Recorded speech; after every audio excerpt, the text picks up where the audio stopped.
weapons. You don't specifically need, you know, you don't specifically need the Andorian weapons, but I like blue, so I picked the Andorian weapons. They also come with damage ×3 on them, which is pretty standard for the fleet weapons. I enjoy the accuracy, because if you miss, you're doing 0 DPS with that weapon, so the accuracy is nice. I go with a quantum phase dual heavy, which I mix with the quantum phase converter for the bonus phaser damage. The hot restart is great for if your auxiliary gets disabled, and of course the 15% accuracy and double quantum phase weapon shield drain bonus that's on there. Pretty standard for turrets, just 2 more fleet Andorian phasers. Full Iconian set, pretty standard stuff. Full phaser relays, again, pretty standard. I run the Sustained Radiant for the plus 11.3 all weapon damage. I run the Binaural Gel Pack for the cooldown reduction on my skills. It allows me to keep up rapid fire constantly on 2 officers, which I'll show you the officer settings in a second. I run the Assimilated Module because of the bonus weapon power setting and the crit stats. I run the Mining Drill Laser and the Proton Charge Launcher. Actually, the thing about this is that it does give you a little bit of survivability because it's got the extra hull capacity and the extra shield hit points.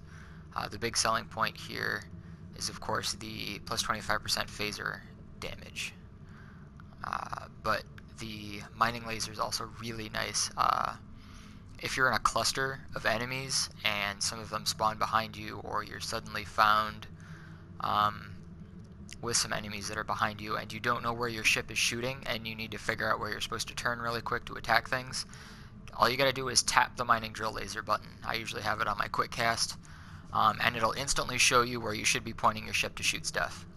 It's really handy in maps with lots of debris, like Hive Onslaught. When you have debris covering your entire screen and you can't see very well what's going on, you tap the mining drill laser button and you should be able to see it at least somewhat, and then you just point your ship in that direction and all your cannons should automatically fire. My crit stats are garbage because I don't care. Pretty much all of my crit comes from my skills, which I'll show you how I stack my skills in a second. My defense is garbage because I don't worry about it. My flight speed is, 4,000 is pretty average for an escort. I got 500 degrees a second, which is pretty good. My power transfer rate's also in there at 210. Not fantastic, but enough to keep it constantly going with rapid fire. I usually don't have to worry about it. So that's it for that. For my crew stations, one of the reasons I absolutely love this ship is it's got 3 tactical seatings, which is way more than you'd normally need, but it allows you to get some really cool stuff. As you can see here, I really don't need 3 tactical teams, but there's really nothing else that I would benefit from, because all of these are beams and then these are all torpedoes, so I just run 3 tag teams. I run 1 copy of Attack Pattern Beta in slot 2, which leaves my other slot 2s open for scatter volley, and then it leaves my 2 third slots open for rapid fire. I try to keep them on the same level of the skill for simplicity reason, because you set one to auto fire and it sets the other to auto fire. That way, if I usually have my rapid fire set to auto, so that my DPS is always constant for single target, which is usually what you're doing as an escort. The only time you should ever be using scatter volley is if you're destroying a large amount of very small ships that you're very confident you can destroy very quickly, which is usually not happening in elites. So that's never on auto fire. But if I wanted to use it, I would have to quick open my wheel and tap my auto fire off a rapid fire, and having them set to the same level lets me do that easier. I like to run Focused Assault 3 because it's better for overall DPS increase. There are better things to make your DPS better, but if your team is all shooting at a target that needs to die quickly, like a tactical cube in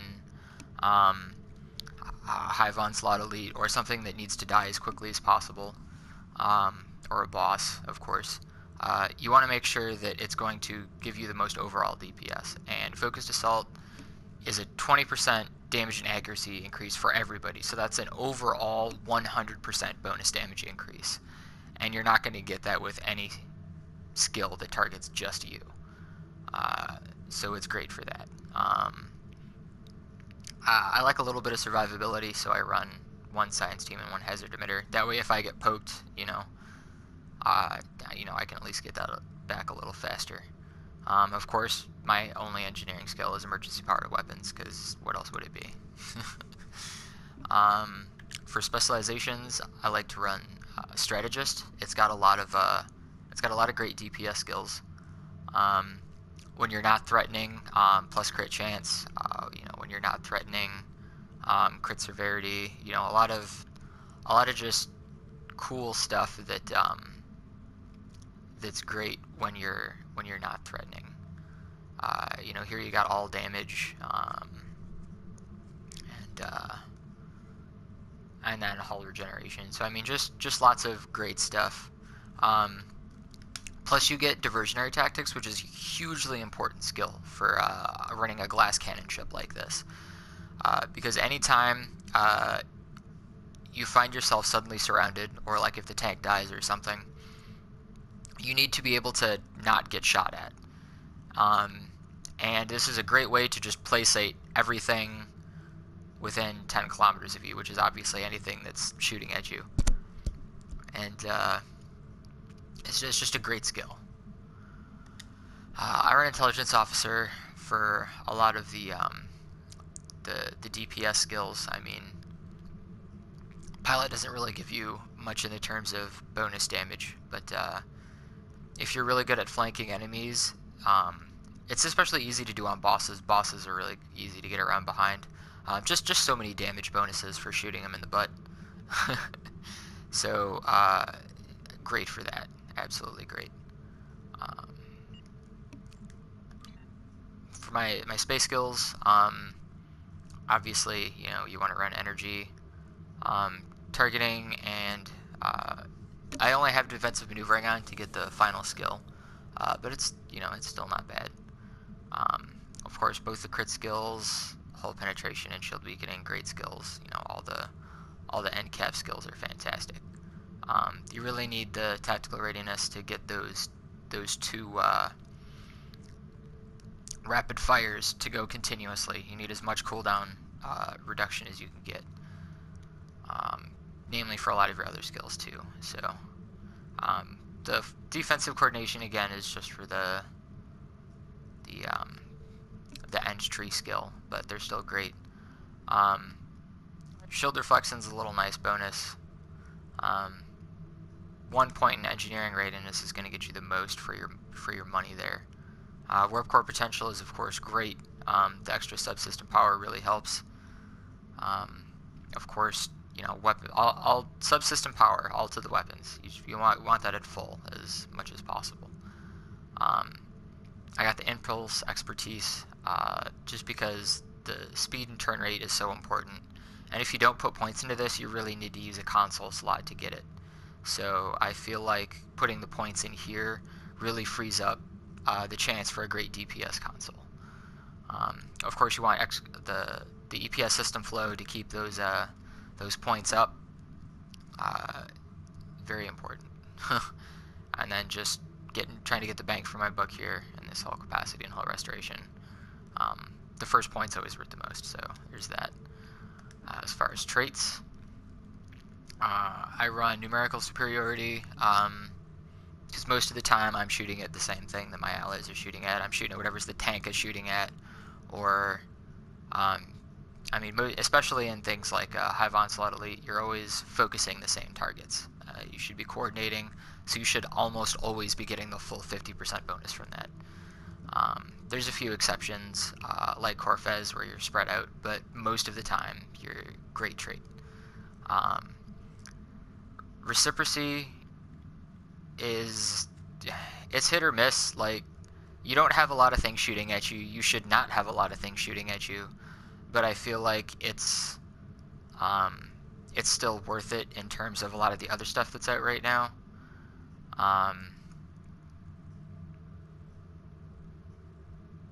Just because there's not a lot of other great stuff right now.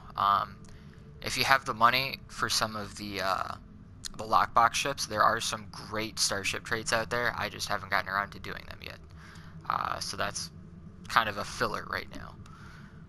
Standoff is fantastic. Between this and intelligence tree, you know, you're either shooting him in the front or you're shooting him in the butt. So this way, either way, you're getting some good bonus damage in. And then, of course, unconventional tactics, because, I mean, that's just, you know, brace for impact is, you know, it doesn't happen all the time, but it's still better than some of the other stuff I have right now. I mean, there's just really, it's just another filler, but, I mean, there's some great stuff out there. So if you have the money or the cash to get all the lockbox ships and the traits, I highly encourage it. For space rep, flight speed and turn rate, again, because I feel it helps free I think it helps free up console slots, and you really do need the turn rate, because if you don't have the turn rate and you're wasting a lot of time turning around, you're doing 0 DPS while you're not facing your target. So you want as much turn rate as you can get without taking up all the console slots. Precision, I mean, crit hit stuff, pretty basic. You know, every non-crit, you know, increases your next chance for a crit. It's great because I don't have a lot of static crit, or a lot of passive crit is what I mean. I don't have a lot of passive crit, so this really helps.